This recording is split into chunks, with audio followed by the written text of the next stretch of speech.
Pastor Praveen పగడాల మృతిపై మంత్రి లోకేష్ స్పందించారు. ప్రవీణ్ మరణంపై కులమత విద్వేషాలు రెచ్చగొట్టి రాజకీయ లబ్ధి పొందాలని వైసీపీ డ్రామాలు చేస్తుంది. మున్ముందు ఇలాంటివి పెరుగుతాయి.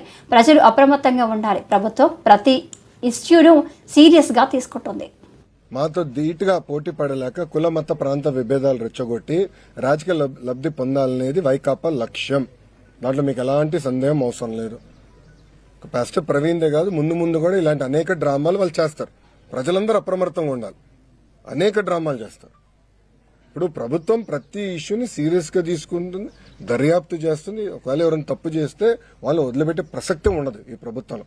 ఎవరైనా ఉన్నాయి, టీడీపీ వాళ్ళు అవ్వచ్చు, వైకాపా వాళ్ళు అవ్వచ్చు, జనసేన వాళ్ళు అవ్వచ్చు, బీజేపీ వాళ్ళు అవ్వచ్చు, ఎవరైనా అవ్వచ్చు.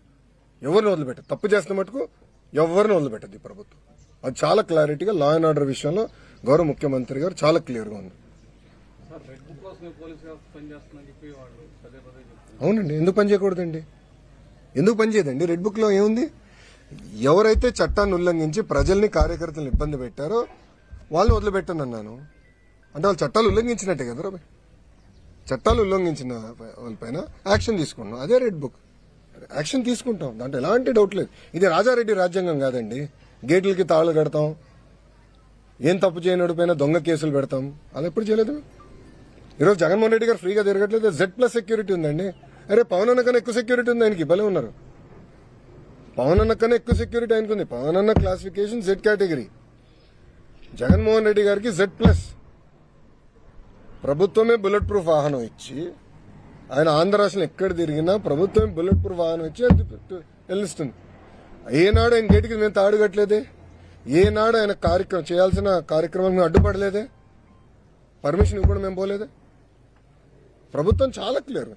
ప్రజాస్వామ్యంలో ఆయన చెప్పాల్సిన ఉంటే చెప్పుకోనండి, దాన్ని ఎట్లా తిప్పుకొట్టాలో మాకు తెలుసు.